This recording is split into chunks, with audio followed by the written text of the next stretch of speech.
Hasbro Interactive, founded by Alan Hassenfeld in 1995, is a subsidiary of Hasbro Incorporated and focuses on video game production. The general manager, Mr. Tom Dusenberry, is an integral part of the business's operations. Ms. Jackie Dyer is the financial executive who implemented financial change. There is also a team of senior executives and a larger team of employees.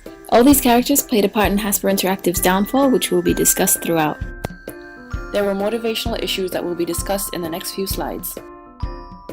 Tom set unrealistic targets in order to promote rapid growth. Self-set goals are positively correlated with high self-efficacy in achieving goals. Since employees weren't involved in the process of setting these targets, those with low self-efficacy would have been reluctant to find other more strategic ways in order to achieve the second round of targets after having failed at meeting the first round of targets. The employees feared they would lose their jobs, which could have led to demotivation in meeting deadlines because the stress would have caused individual blockages in achieving these goals. Senior executives openly showed their disappointment in the employees after receiving the shocking results of the product returns from the 1998 holiday season. This could have led to diminished extrinsic motivation, as employees would have internalized this feeling of failure to meet certain targets, such as budgets for initial cost projections on several products and failure to meet product development targets, which could have led to further missed deadlines.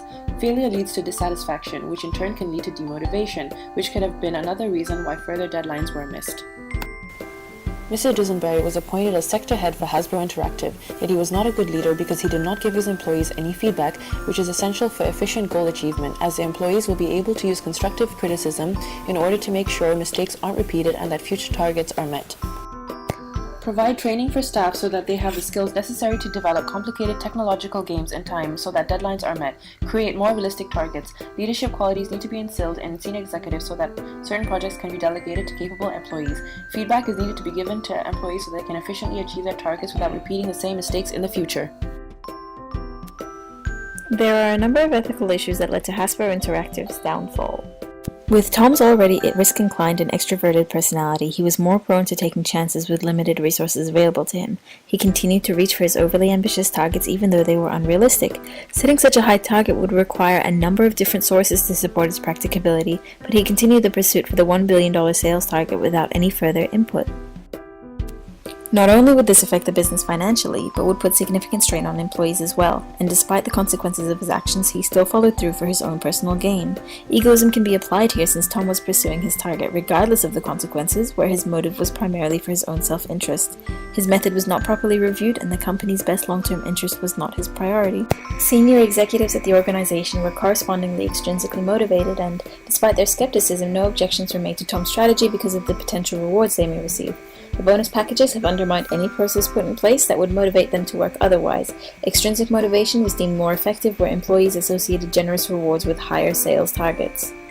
Employees are putting personal gains ahead of the company's best interest. It can be assumed that Tom and other executives do not possess goodwill, but have become rather selfish, greedy, and hubris, considering the decisions chosen were most likely for personal recognition and the generous rewards that the company provides. The theory of Kantian ethics has failed here because they were acting out of inclination. Some executives felt Tom thought he was above concerns of financial details, giving rise to the behavior known as the illusion of superiority. The overconfidence brought about obliviousness towards any financial information and affected the decisions he was making. When losses were equated with investment, the division used this as an excuse to overspend, despite the consequences that would follow, and therefore along with ignorance came greed and unethical behavior.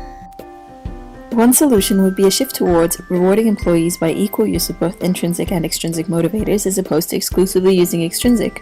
By reducing the monetary value of their rewards, it would reduce the level of greed and ultimately motivate them to make more ethical decisions.